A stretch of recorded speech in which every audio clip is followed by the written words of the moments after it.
வணக்கம் நண்பர்களே.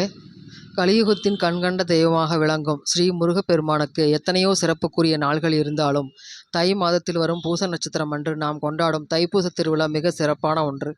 தைப்பூச திருவிழா வழிபாடுகள் குறித்தும் வழிபடும் முறை குறித்தும் இந்த வீடியோவில் நாம் காணலாம். அதுக்கு முன்னாடி நம்ம சேனலுக்கு சப்ஸ்கிரைப் பண்ணாதவங்க, ஃபஸ்ட் டைம் வந்திருக்கவங்க சப்ஸ்கிரைப் பண்ணி வச்சுக்கோங்க. அப்போ தான் நம்ம போடுற வீடியோஸ் அப்பப்போ உங்களுக்கு அப்டேட் ஆகும்.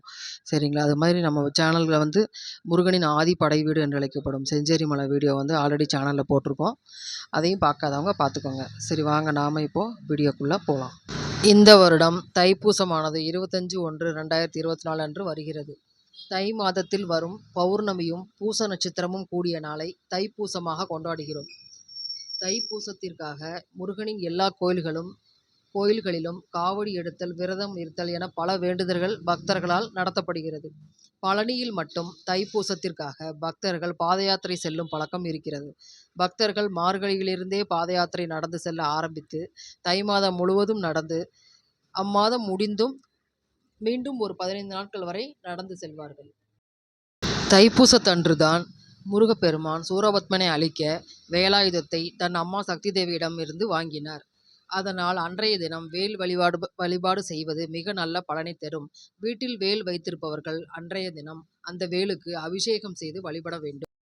வேல் இல்லாதவர்கள் முருகனின் படம் வைத்தும் வழிபடலாம், ஒன்றும் தவறில்லை. வழிபடும் நேரம் அன்றைய தினம் பௌர்ணமி இரவு 11:56 வரை உள்ளது. பூச நட்சத்திரம் காலையில் 9:14க்கு ஆரம்பிப்பதிலிருந்து இரவு வரை இருக்கிறது. பௌர்ணமியும் பூச நட்சத்திரம் இரண்டும் சேர்ந்து இருக்கிற நேரத்தில் தான் வழிபாடு செய்ய வேண்டும். அதனால் வழிபாடு செய்ய சிறந்த நேரம் காலை 9:20 10:30 மணி அல்லது மாலை 6:15 7:30 மணி. அந்த நேரத்தில் செய்யலாம். அன்றைய தினம் வழிபாடு செய்யும் போது படிக்க வேண்டிய பாடல்கள் கந்தர் அலங்காரம் அல்லது திருப்புகழ் அல்லது கந்தர் கலிவெண்பா அல்லது வேல்மாறல், ஏதேனும் ஒரு பாடல். உள்ளம் உருகி வேண்டினாலே போதும். முருகா என்று அழைத்தாலே ஓடோடி வேண்டியவருக்கு உதவும் உள்ளம் கொண்டவன் முருகன். அதனால் ஏதேனும் ஒரு பாடல் படித்தால் போதுமானது. மற்றும் நைவேத்தியம் என்ன செய்ய வேண்டும் என்றால் இனிப்பான சர்க்கரை பொங்கல் அல்லது பாயாசம் அல்லது பால் பழம் கூட போதுமானது. என்ன நம்மிடம் இருக்கிறதோ அதை வைத்து வழிபடுவதே சிறப்பு. மேலும் அன்றைய தினம் யாரும் 2 பேருக்கு அன்னதானம் இடுவது நல்லது. மற்றும் அருகிலுள்ள கோவிலுக்கு சென்று முருகனை வணங்கி வரலாம். அன்றைய தினம் வடலூர் வள்ளலார் ஜோதி ரூபமாய் கடவுளுடன் கலந்தார். அதனால் மாலையில் விளக்கேற்றி அற்பெஞ்சோதி அருட்பெருஞ்சோதி தனிப்பெருங்கருணை அருட்பெருஞ்சோதி என்று சொல்வதும் நல்லது.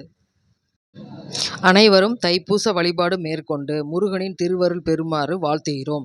மற்றும் ஒரு இனிமையான வீடியோவில் சந்திக்கும் வரை தங்களிடமிருந்து விடைபெறுகிறேன். நன்றி, வணக்கம் நண்பர்களே.